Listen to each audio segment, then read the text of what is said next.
성경 말씀 한 곳을 읽어드리겠습니다. 신약 성경 요한복음 3장 16절 말씀입니다. 소개를 낮추시고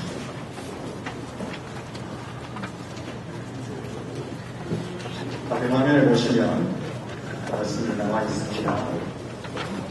같이 한번 읽어볼까요? 같이 읽겠습니다. 시작.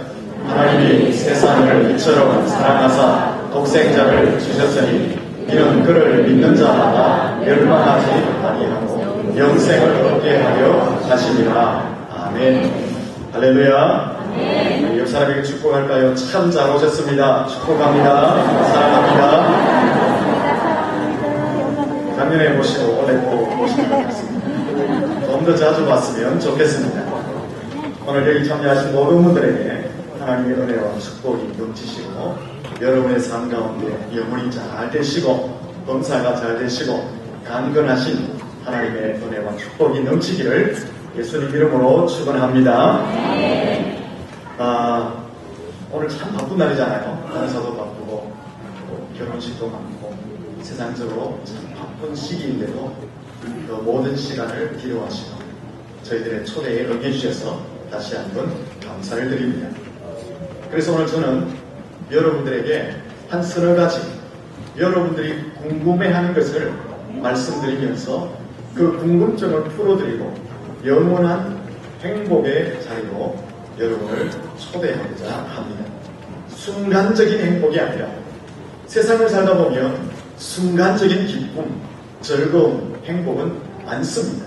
그 순간적인 것이 아니라 여러분을 영원한 행복의 자리로 인도하고자 합니다. 첫째, 여러분 달력을 보면서 왜 일요일은 빨간 색깔을 칠해놓고 전 세계가 쉬느냐 하는 것입니다. 한번 생각해 보셨습니까? 왜 하필 저보다 목소리가 큽니다.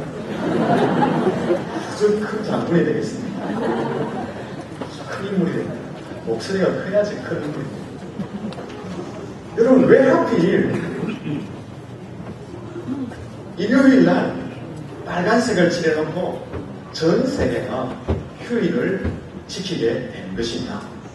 월요일도 있고 화요일도 있고 수요일도 있고 많은 날이 있는데 왜 하필 일요일을 공휴일로 지키는가? 무슨 근거로 일요일을 쉬는 것이냐라는 것입니다. 그 근거는 성경에서 찾아볼 수가 있습니다.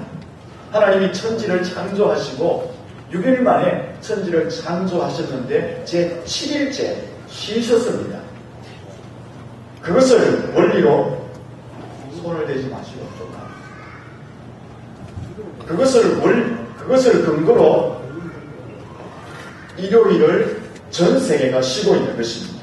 특별히 예수님께서 죽으시고 다시 3일 만에 부활하셨는데 그 날이 일요일입니다. 그래서 일요일을 전 세계가 빨간 날 칠해놓고 공휴일로 쉬고 있는 것입니다.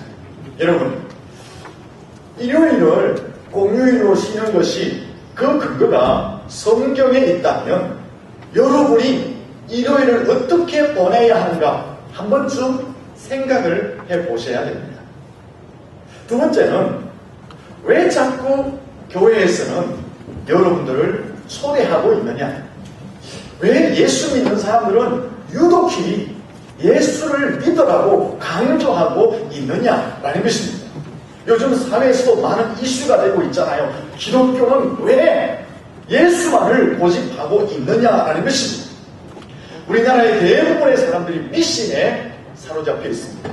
점을 치고 구설하고 부적을 붙이고 사주팔자, 성명철학, 손금 이런 데 영향을 받고 살아가고 있습니다.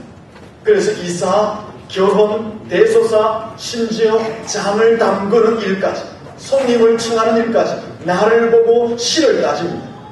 그래서 보통 사람들은 어떤 일을 할 때에 역술인에게 찾아가서 그 상황을 묻습니다. 그렇게 하지 않으면 마음이 불안합니다. 그렇게 하지 않으면 찜찜합니다. 그래서 찾아가서 확실하게 물어보고 일들을 진행한 것을 보게 됩니다. 여러분,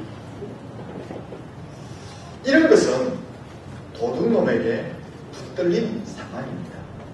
잡기에게 붙들린 것입니다. 여러분, 우산이나 잡기가 사람을 행복하게 할 수 있겠습니까? 할 수가 없습니다. 오히려 그런 것들은 인생을 도둑질하고 인생을 죽이고 인생을 멸망시키는 것입니다. 그래서 여러분을 예수에게로 초대하는 것입니다. 왜냐? 예수를 믿으면 그 즉시로 인생의 모든 사수팔자로부터 운명으로부터 즉시 해방을 받기 때문에 그렇습니다. 여러분을 붙들고 있는 악한 영들과 잡기들로부터 즉시 해방을 받는 삶을 살기 때문에 예수 믿는 사람들이 여러분을 예수에게로 초대하고 있는 것입니다. 예수 믿는 사람들을 한번 보십시오. 아무도 잡기에 붙들리거나 나를 따지거나 아무도 세상의 미신에 붙들려 살지 않습니다. 아무 때나 무엇을 하든지 걱정하지 않습니다. 그렇다고 무슨 일이 일어나느냐? 일도 일어나지 않습니다. 이것이 예수 믿는 사람들이 이 땅에서 살고 있는 진정한 자유와 행복과 축복이라는 것입니다. 그래서 여러분을 이 자리로 초대하고자 교회에서는 여러분을 모시고 있는 것입니다. 세 번째는 천국 가는 방법입니다. 내세의 문제를 해결하는 방법입니다. 세상의 모든 종교는 그 방법을 선행이라고 강조하고 있습니다. 인간의 노력이라고 강조하고 있습니다. 인간이 열심히 살고 업적을 쌓으면 좋은 곳에 가고 복을 받게 된다고 말씀하고 있습니다. 여러분들도 그 생각을 하고 있습니다. 한국의 대부분의 사람들은 똑같은 생각을 합니다. 어떤 종교든지 내가 잘 믿으면 된다. 그 종교를 믿으면서 선한 일을 많이 하면 된다. 내가 착하게 살면 된다. 열심히 공덕을 쌓으면 이 땅에서도 복을 받고 내가 죽으면 좋은 곳에 간다라고 대부분의 사람들이 생각하고 있습니다. 그런데 이 가르침, 이 진리는 막연하고 비합리적이고 무책임적인 가르침이다 라는 것입니다. 굉장히 들으면 설득력이 있고 공평하고 논리적이고 사람들에게 무엇인가 호감을 줄 수 있는 말처럼 들려지지만 실제로 그 실상을 알면 이 진리, 이 가르침은 너무나 무책임합니다. 너무나 막연합니다. 너무나 불합리합니다. 그리고 정말 위험한 가르침입니다. 왜냐하면 사람들을 속이고 엉뚱한 곳으로 이끌어가기 때문에 그렇습니다. 저는 지금 여러분들에게 좀 심각한 말을 던졌습니다. 그래서 여러분들이 저를 보는데 좀 심각하게 보고 있습니다.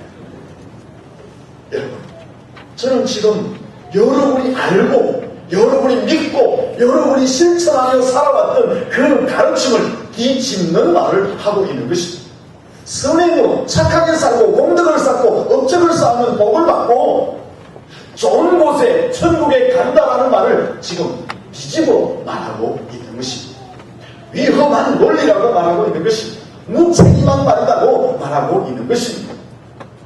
왜 그럴까라는 것입니다. 그 이유는 선행을 얼마나 많이 해야 되는지 분명한 기준선을 정해놓을 수가 없기 때문에 또 기준을 정한 곳이 없기 때문에 그렇습니다.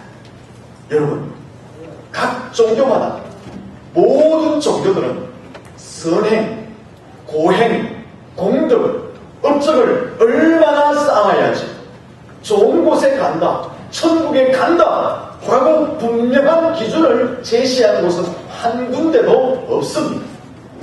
일평생 여러분이 사는 동안에 얼마나 내가 착한 일을 많이 해야 되느냐 그 기준이 없습니다.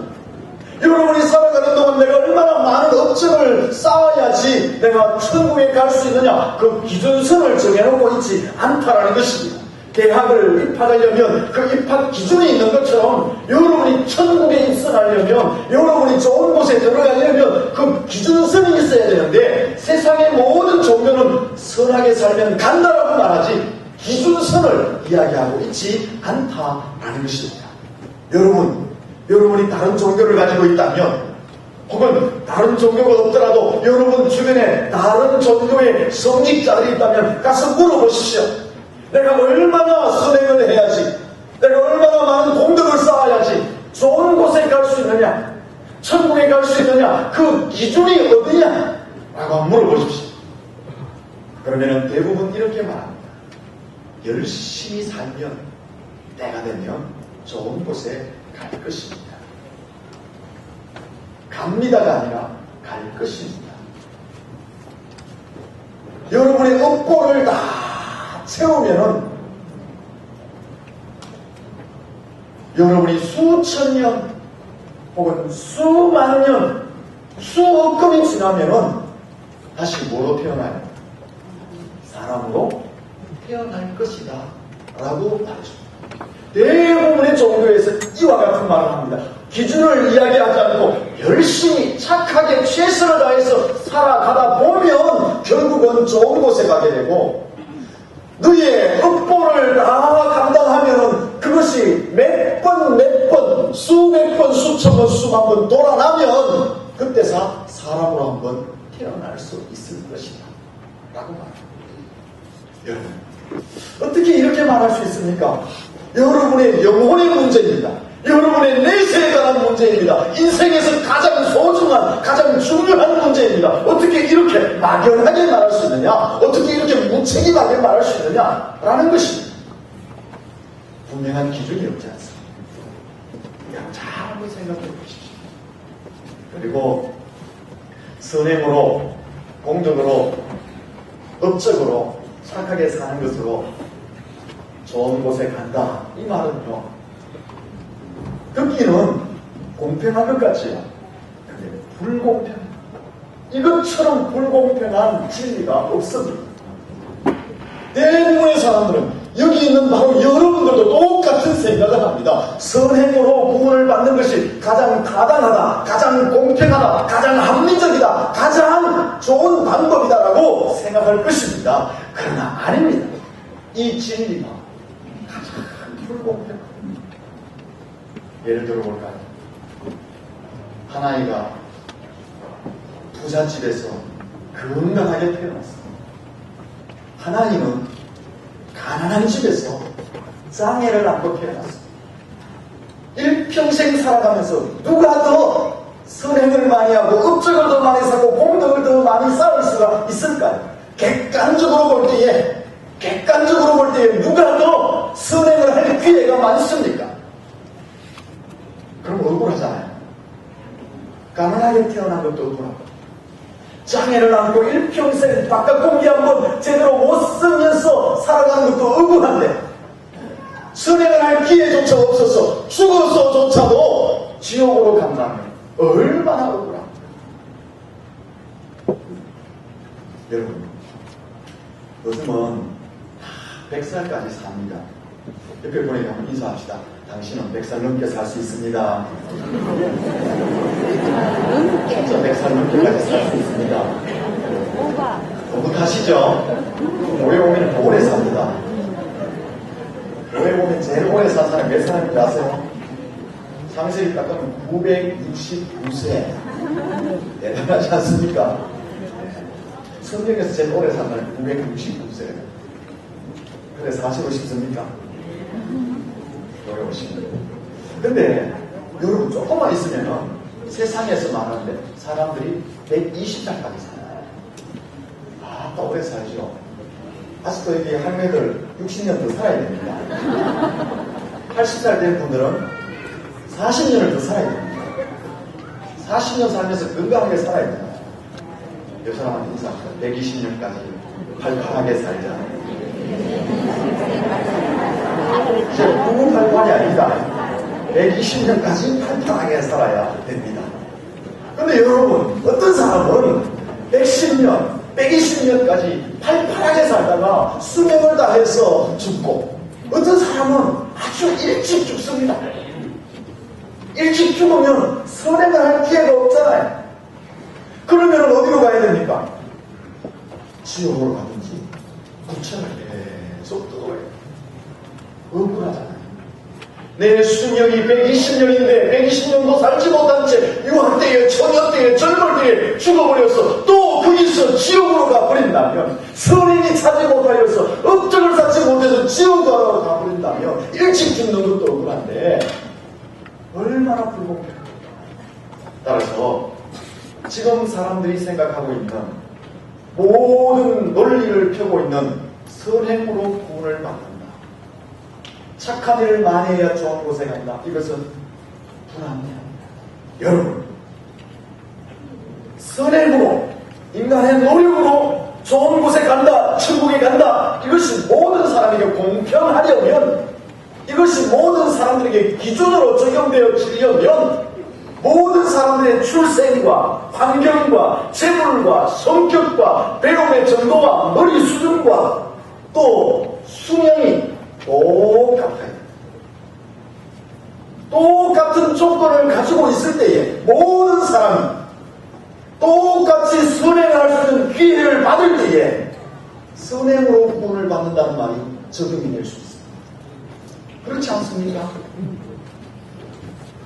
사람은 한 사람도 똑같은 사람이 없습니다. 어떻게 그것을 모든 사람에게 적용해서 선행으로 구원을 받는다고 말할 수가 있겠습니까? 일찍 죽은 사람이 옛날에 앞에 가서 따질 수 있잖아요. 일찍 죽은 것도 억울한데 선행 못했다고 지옥 가면 어떡합니까? 따질 수 있잖아요. 가난한 집에, 찌질이도 가난한 집에 태어나고 장애로 태어나서 맨날 도움만 받던 그 인생이 너는 공덕을 쌓지 못했으니까 지옥 가야 돼 라고 말한다면 따질 수 있잖아요. 왜 나를 처음부터 건강한 집에, 건강하게 부잣집에 태어나게 해주지 않았냐고, 너무 불공평하지 않냐고 따질 수 있는 문제. 그렇지 않습니다. 그러므로 선행으로 구원을 받는다, 이것은 모든 사람의 출발이 같아요. 모든 사람에게 기회가 균등하게 적용되어질 때에 선행으로 구원받는다는 것을 기준을 정할 수 있고 모든 사람에게 공평하다라고 말할 수 있는 것입니다. 여러분이 들어왔던 이 진리가 설득력이 있고 공평하고 아주 맞는 말이지만 가만히 따져보면 너무나 무책임하고 기준이 없습니다. 막연하게 착한 일 해봐라고 말합니다.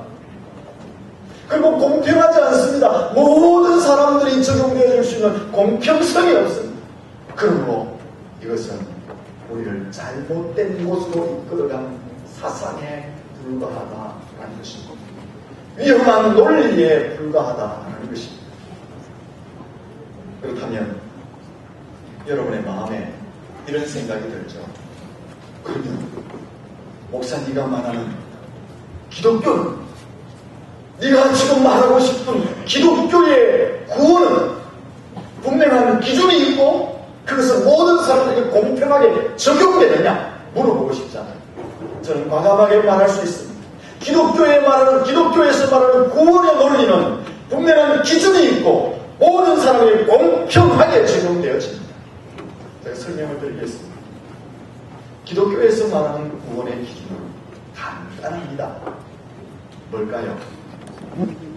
예수를 믿으면 천국에 간다. 할렐루야. 건강하겠습니다. 예수 믿으면 누구든지 천국에 간다. 기독교에서 말하는 구원의 기준은 단순합니다. 근데 이것은 분명한 기준입니다. 다른 기준이 없습니다. 모든 사람에게 동일하게 적용되어지는 구원의 기준입니다.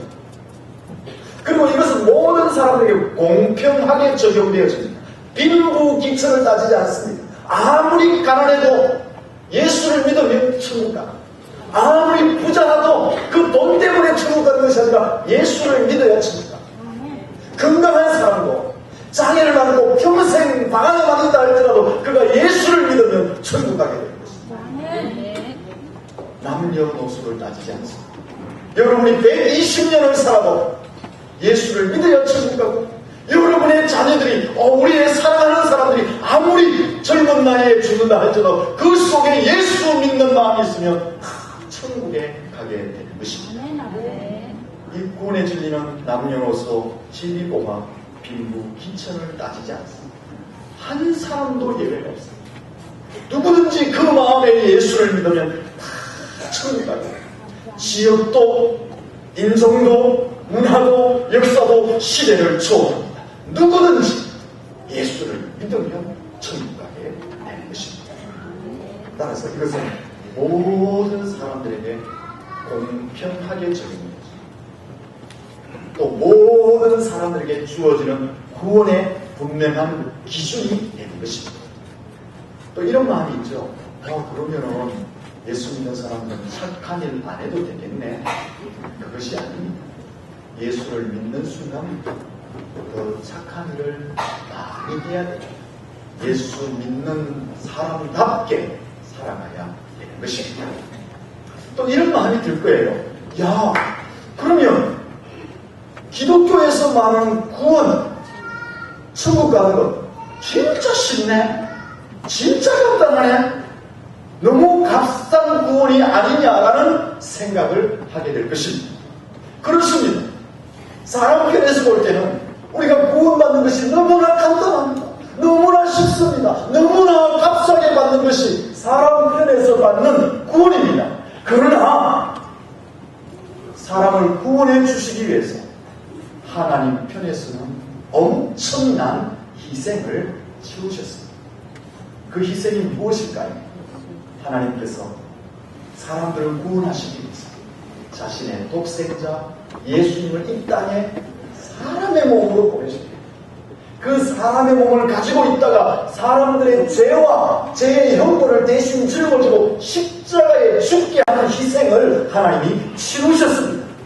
예수님이 어떤 희생을 치르셨다고요? 사람들의 죄와 사람들의 죄의 형벌을 대신 담당하는 십자가에서 죽으심의 희생, 사람들의 죄를 담당하신 그 죽음의 희생을 예수님이 치르셨던 것입니다.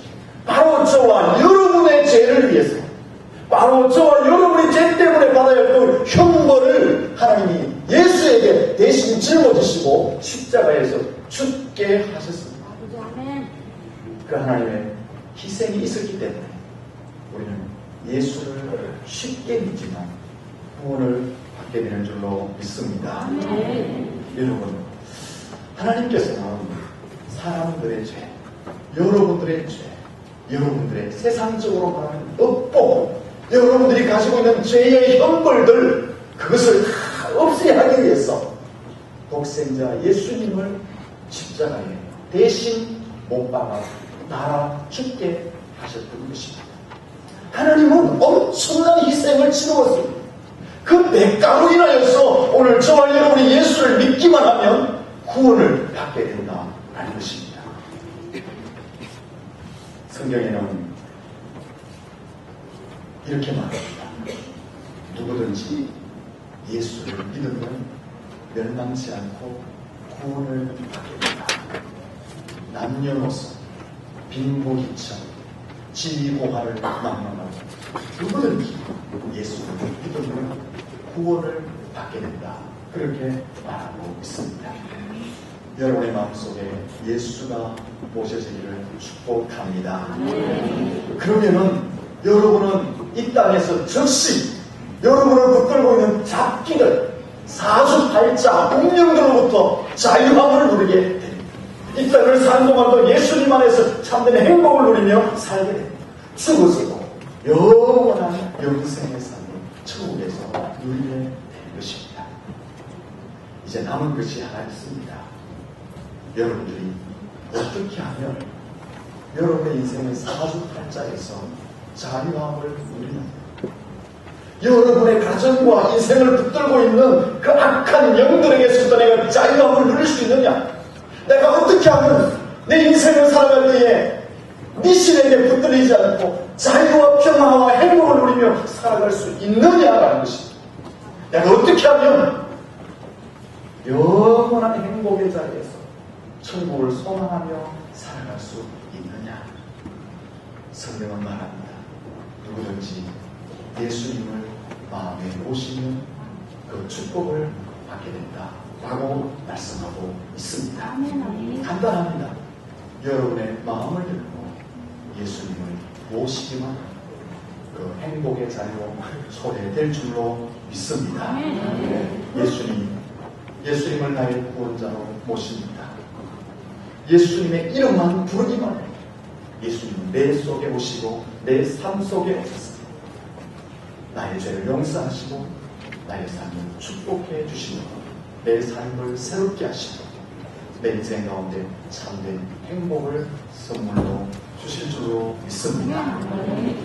사랑하는 초대되신 모든 분들, 여러분의 인생 가운데 새로운 삶이 있을 합니다. 그 새로운 삶은 예수를 모시면 됩니다. 이 시간 제가 여러분들을 좀 도와드리고 싶습니다. 여러분의 마음에 예수님을 모시고 새로운 삶을 살 수 있도록 여러분이 영원한 행복의 자리에 초대되어져서 진정한 행복을 누리는 복된 인생이 되도록 여러분을 도와드리고 싶습니다.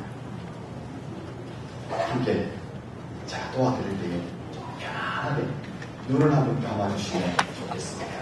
잠시 한번 전체가 눈을 좀 감으시고 저만 보겠습니다. 제가 여러분을 행복의 자리로 초대하는데 아무도 보지 마시고 제가 여러분을 초대할 때에 제 말에 귀를 좀 기울여 주십시오. 오늘 이후로 예수를 믿고 복된 삶을 살기를 원하시는 분은 조용히 손을 들어주시면 제가 위에서 기도를 해드리겠습니다. 아무도 보지 않습니다. 저만 보겠습니다. 과거에 어둡고 고통스러운 삶을 다 청산하고 진정으로 행복한 삶을 살기를 원하십니다. 악한 영들, 사주팔자, 운명 다 끊어버리고 참된 행복을, 참된 편안을, 참된 생명의 길을 가기를 원하시는 분 손을 들어주시기를 바랍니다. 우리 성도님들 중에도 더 큰 은혜, 더 큰 행복을 원하신다면 예배신자와 함께 손을 들어주시면 좋겠습니다. 예수님을 영접하고 복된 삶, 행복한 삶을 살기를 원합니다 하시는 분은 제가 위해서 기도해 드리겠습니다. 우리 경상도 사람은 항상 표현을 잘 못하고 무뚝뚝합니다. 하지만 이 시간 용기를 내셔야 됩니다. 이번 기회에 다시 한번 내가 새로운 인생을 살아가야 하는 것입니다. 우리 성도님들도 함께 손을 드시고 예비신자를 도와주시면 좋겠습니다. 예수님을 영접하고 교회를 통해서 아픈 과거를 다 청산하고 복된 삶, 행복한 삶, 영원한 생명의 삶을 살기를 원하시는 분 손을 들어주십시오. 오늘이 가장 인생의 행복한 순간입니다. 마지막으로 한 번만 더 묻겠습니다. 새로운 삶, 행복한 삶, 영원한 삶을 살기를 원하시는 분 손을 들어주시고 네, 감사합니다. 손을 꼭 드시고 네, 감사합니다. 이번 기회를 놓치지 마시고 주님 안에서 참된 행복을 누리시기를 바랍니다. 손을 드신 분들은 다 같이 한번 제자리에 일어나 주시면 고맙겠습니다. 제가 위에서 기도하겠습니다. 우리 같이 한번 예비신자들을 좀 도우셔서 같이 일어나서 기도하겠습니다. 네, 감사합니다. 주저하지 마시고 같이 기도했으면 좋겠습니다. 네, 제가 예수님을 마음에 모실 수 있도록 도와드리겠습니다. 그리고 여러분의 인생이 새롭게 행복한 삶을 살 수 있도록 도와드리겠습니다. 같이 저를 따라서 기도해 주시면 좋겠습니다. 우리 성도님들도 함께 해주시기를 바랍니다. 같이 따라하겠습니다. 사랑의 주 예수님, 저는 죄인입니다. 이 시간 예수님을 나의 구원자로 내 마음에 모시기를 원합니다. 주 예수님, 지금 내 마음에 들어와 주십시오. 예수님 나를 용서하시고 내게도 영생을 주옵소서. 이제 예수님은 나의 구원자이십니다. 나의 주님이십니다. 하나님은 나의 아버지입니다. 나는 하나님의 자녀가 되었습니다. 나를 구원해 주시니 감사합니다.